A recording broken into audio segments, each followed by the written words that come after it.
Choppin' it up with Ramel. Choppin' it up with Ramel. Choppin' it up with Ramel. No notes, straight from the throat. Choppin' it up with Ramel. Choppin' it up with Ramel. Choppin' it up with Ramel. No notes, straight from the throat. Choppin' it up with... Good morning, good morning, good morning. Welcome to the newest edition of Chopping It Up with Ramel. No notes, straight from the throat. I don't even know why I have to discuss this. I really don't know why. It shouldn't even be a topic on any sports show or outlet, anywhere, nowhere. But we must talk about it. What a waste of Monday Night Football last night. Just despicable display of football by the New York Jets. Yeah, the team that I root for. You know, in the past, it meant just in the season.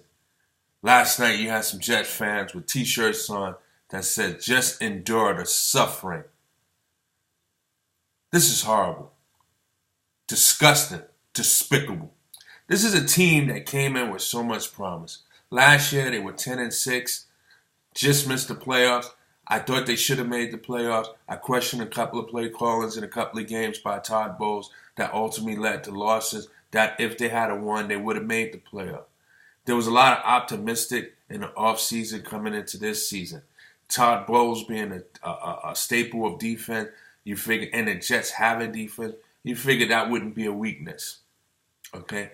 You talk about the offense. The offense was probably the best offense assembled in years.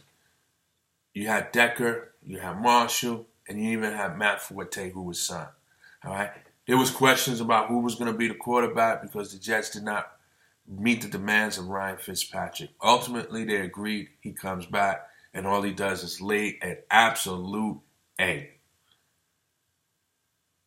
This is one of the most disappointing Jets seasons that I can remember.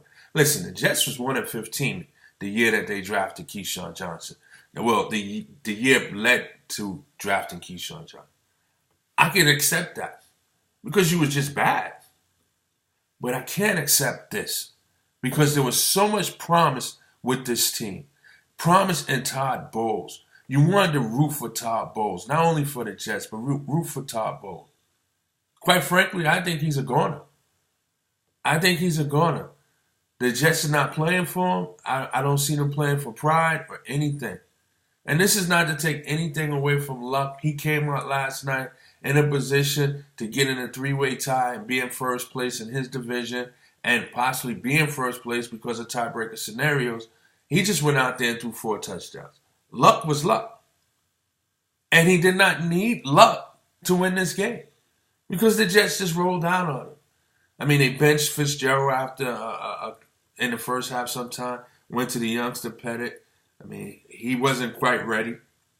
I read this morning that they're going to commit to him going the rest of the season. That's fine. Listen, you're 3-9. It don't matter if you're 3-9 or you're 3-13. Your goal is not going to be met. So I say to you, Jets, don't mess this up. Put yourself in a position to get top picks in each round. You know, a top 5 pick in the second round could ultimately be a first-round pick. So you have a chance to have 2 first-round picks in the upcoming draft. Don't mess this up, Jets. Just go ahead, finish losing.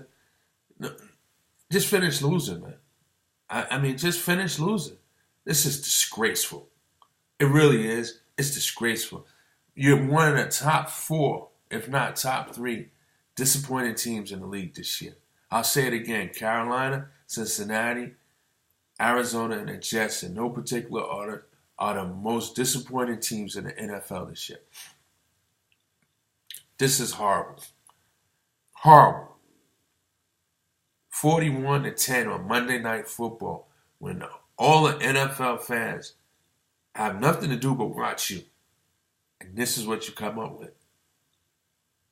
It's like you're not even prepared, not even if you're coached. would have got a better effort from a high school team. This is despicable, horrific, disgusting. Moving along to the NBA. Woo!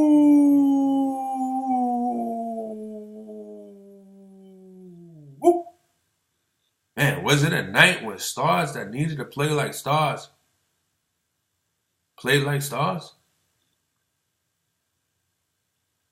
Is it a night when stars needed to play like stars and the stars played like stars? Man, where do I begin, man? Well, we're going to begin right there in Golden State last night as they beat up the road team Indiana, who just beat the Clippers the night before, 142-106. But the story wasn't the score of the game.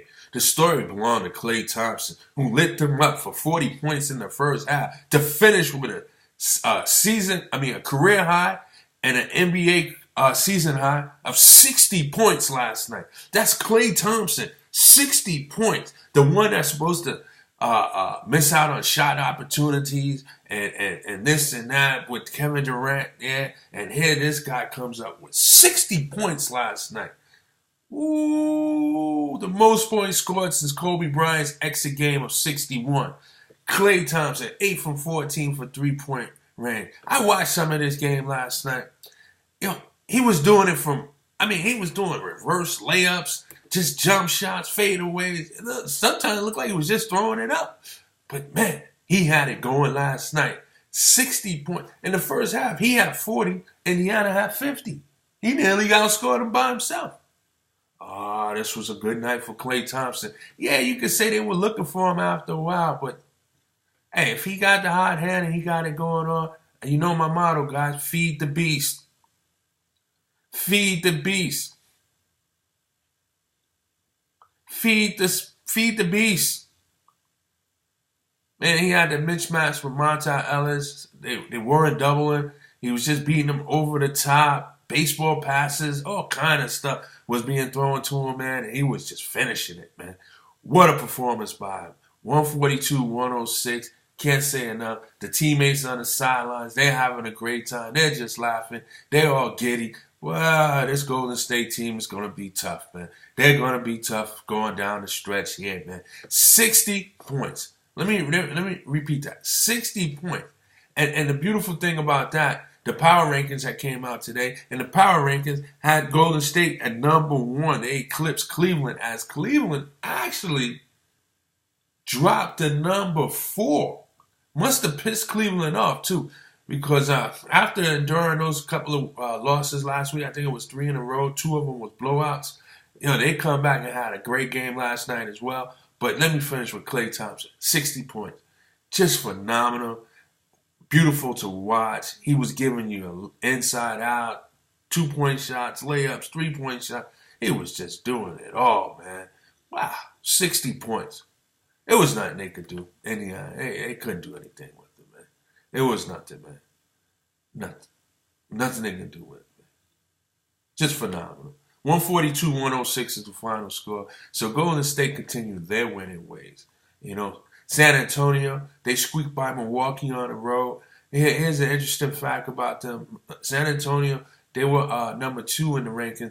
They're 17-4. 12-0 on the road. They have not lost a game on the road 12 tries, but they're 5-4 at home. Go figure on that one. But San Antonio gets it done. And then it's Cleveland. The team that I said went from number 1 down to number 4 in the power rankings. Listen. To me, they're going to always be number 1 because they're simply the defending champions. But after that 3-game slide and 2 back-to-back blowouts, one by Milwaukee and I think the other one by the Clippers, and then losing to Chicago, they get into their winning ways last night as they go into Toronto and play a tough game. This one, they squeak out the win, 116-112. Great game by LeBron, 34 points. Kevin Love, he continues his assault on the league. He's got now 11 or 13 double-doubles. He had 28 and 14, I believe it was. Kyrie Irving, he had 20-plus points. Just a phenomenal a game, a good win by Cleveland. This Toronto team, they don't back down to Cleveland. They're not scared of them. They play him tough, but you know what? They're missing that third person. They're missing that third person. And that third person, I'm going to tell you something, man. It's got to come from the power forward spot. If I'm Toronto, I'll keep an eye on the Hawks as they continue to lose. We'll talk about that later. I'll keep an eye on the Hawks, man, because I think the Hawks is going to become sellers shortly after Christmas. And I think a Paul Millsap would look good as a power forward there in Toronto. I know they signed Jared Sullinger, but he's out. Don't know what he's going to be like when he gets back. And I like Jared Sullinger, but I don't think he's going to make anybody's all-star team anytime soon. But Paul Millsap has. He's an all-star player, and he's the type of player that, you know, you look up in the box score, he has his 20-plus points, and you don't see how he got them because it's not like they come down and call his play every play, you know, all the time. So I think he would be a good fit to go along with that backcourt, and one of the best backcourts in the game. Might be top 3. But he'd be a good fit to go with Kyle, Lowry, and DeRozan, man, because every game is them two and nobody else, man. And I think they need that power forward down there, Millsap. If they can get their hands on Millsap, I think he'd be a good fit. And there's a chance he could go there. Remember, his former teammate is there in DeMarre Carroll. So, you know, that's something to keep an eye on. But if I'm the GM over there, Urige, I definitely would look into that, man. That's something to look into, really. You know, but good game by the two of them, Cleveland and Toronto. Very good game, man. Speaking of Atlanta, they lose again. This time to the hot OKC Thunder, led by, who else? Westbrook. What did he do? What else? Another triple-double. His 6 in a row. This guy is relentless with his triple-doubles, man. I'm speechless, man. Can he keep this up for the rest of the season? Yeah, you're right. And what's so impressive about these triple-doubles? Yeah, a lot of people talking about the rebounding. Nah, man, forget about the rebounding, man. This guy's a freak of nature. He'll get rebounds. To me, it's the assist. Because he's playing with an offensive challenge team, man. I mean, outside of Anthony Morrow, who's a catch-and-shoot guy there? I mean, he's putting everybody in a position where his passes has led to them. They're able to get an easy shot. An easy shot. Yeah, maybe you might see a couple of pick and rolls, Steven Adams going to the basket, the lob, or whatever. But again, that's an easy shot. You know, maybe he goes in, draws the defense, finds a cutter. Again, it's an easy shot because when these guys get the ball, guess what? There's nobody near them. Near them. A hand goes up after the ball is in the basket. I mean, it's just a phenomenal job by him, man. I mean, do we have to say anything more about this guy? And Atlanta Hawks. What's going on with them, man? Really, what is going on with them? This is a team that came out the gate 9-2. Now they're 10-12. Just lost, looking around at one another, trying to find out what can they do. Do they have the personnel? That's the question. I like the head coach. Don't get me wrong. But do they have the personnel, man? Do they? Do they? I don't think so. I don't think so, man. It's going to be a long season for the Atlanta Hawks. And as Christmas approaches, they're going to have to find out if they're going to be buyers or sellers. You know, one thing about this East, a 2-game, 3-game winning streak, you're in the playoffs.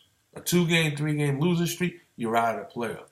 So they can get on a 2-game, 3-game winning streak and be right there. I think right now they're sitting at number 10. But the separation from 10 and 8 or 7 or 6 might be 2-3 games only. So my thing is this. It's a little early to give up on a season. I understand that. But as the new year approach, and you engage where you are, you know, because that'll be nearly half the season right there. You have to make a decision. Keep this in mind. DeMarre Carroll walk? Horford walk? Who's to say Millsap won't walk? He's already re-signed with you once and didn't commit long-term. So if this doesn't look like it's getting any better, and with all the money tied up to Bazemore and Schroeder, is there enough money to not only sign Millsap and bring some additional help in, because you got a glaring hole at the wing spot. I mean, unless they make a trade for somebody like a Rudy Gay, or see if maybe Harrison Barnes come available in the next week or two after the December 15th date. I mean, do you make a run out of Harrison Barnes? See if maybe you can bring him in from Dallas. Do Dallas give up on him early? But you need some wing help, man. Otherwise, there's no doubt in my mind. Millsap is walking. No doubt in my mind. I would. If I'm Millsap, I would. I mean, Millsap has maybe one more contract left, one more opportunity to compete for a championship. His services are going to be needed. He's going to be in demand. I would. Something to look at down the line. My team, the New York Knicks, they were off last night. They got a trap game tonight. But more importantly, the power rankings came out yesterday, and they had them in the top 15 for a change. They were number 15. So they're beginning to show a little respect for the Knicks as they're 2 games over 500. And dig this, fans. The Knicks are sitting in 5th place as we speak. And only a half a game out of 3rd. Go figure. Well, with the 3rd through the 10th place all bundled up with maybe a half a game tied or a game or 2 games separating one another or whatever. Yeah, I mean, a loss tonight to Miami and then go home and play Cleveland tomorrow. The Knicks could find themselves out of the playoffs just like that, man. But a win tonight will give them a little breathing room with Cleveland tomorrow night. Although I think they're going to beat Cleveland tomorrow night. After that stomping, butt whipping that Cleveland put on them on opening night, I think the Knicks is going to lace them up and be ready for them on Wednesday night. And I do think the Knicks are a better team than the team that faced them on Monday night. I mean, on opening night. On opening night. So, but they got to get through Miami first. Miami is not the team of the Miamis we've seen in recent years. It's definitely a rebuilding project. Spoelstra's got his hands full. But it's not a team that's just going to roll over and let you come into their house and beat them. They're going to suit up and they're going to play well. They're going to play hard. You know, I'm sure Spoelstra will have them well prepared. I never thought Spoelstra was a good coach. But I tell you what, man, if he wins 35 games with this team, 38 games with this team, you know, I might change my judgment on that a little bit. But I just thought he was a beneficiary of great players. But I never thought he was a great coach or a good coach. Nah. Some people had him top 5. Nah, he's far from that. You know, you do something with this squad, then maybe you get the nod from me. You know, so Knicks on the road tonight, going into Miami, as I mentioned. To me, it's a must-win game. I know you hear me say that all the time, but in the case of the Knicks, that's trying to establish identity, kind of establish a chemistry and growth among one another and looking at gel. And they're 2-8 on the road. And this is a team that they should beat. Yeah, it's a must-win game. Especially with Cleveland the following day on a back-to-back. Listen, go in there, let's get this win, rest our starters come 4th quarter, and let's get back on the charter plane and get back to New York and get ready for the big boys, man. I mean, plain and simple, man. Don't play around with this team. Just go ahead. Don't make it a dog fight. Just go ahead and get the win, you know. Go get the win. Go get the win. So, New York tonight, we look forward to that. But again, the night belonged to Klay Thompson. His 60 points overshadows Westbrook's 6 consecutive triple-double. I want to say this again. Klay Thompson, 60 points. All right? Los Angeles Lakers suffered a tough loss at home last night with Utah. Lou Williams continued his assault on the league. He had 38. I mean, this guy here, he leads the Lakers in the highest scoring bench in the league, and I think he's the highest scoring player off the bench. You know, the Lakers, although they're hitting a little swoon here, I think they're 2-4 in the last 6 games. You know, to me, the Lakers are still playing some good ball. They're missing their point guard, Russell. Now they out Calderon. During that time, they were out Randall a little bit. Now they out Nick Young. So the fact that they're still win 1, lose 1, or maybe win 1, lose 2, you know, the bottom hasn't fallen out on LA. It's just that it's been challenging. But I have to give them credit. They're playing extremely hard and they're fighting, man. So I want to give a little respect to the Lakers and Luke Walton. I don't think this will be the last we hear from the Lakers. I think they'll get better as the season go on. But that's going to do it today. Nothing really to report on the winter meetings. The Giants did pick up, the San Francisco Giants did pick up Melicon, a closer. That's probably the biggest noise. The Yankees did sign Matt Holliday to play DH for 1 year. Looked like they chose him over Encarnacion. I'm hoping that the Mets give Encarnacion a look. Mets need a first baseman. I hope they can bring one out. But listen, there's talks about the Mets trading Curtis Granderson or either Jay Bruce. Me personally, I hope they don't trade neither one of them. But if they keep one, keep Curtis Granderson, man. The Mets is a young team. I think everybody other than Cespedes is under 28, man. They could use a 35-year-old veteran like Curtis Granderson in the dugout, man. Just being a veteran, a captain, a leader, that sort of thing. I would hate to see him go. I know his batting average ain't what it used to be, but he still got some pop in the bat, and he shows leadership quality. He did win some award for like some humanity award or something like that. So, he's a good guy to have in the clubhouse, man. I hate to see him go. Really, I do. But that's going to wrap it up for us today, man. I'm going to see you guys in 24.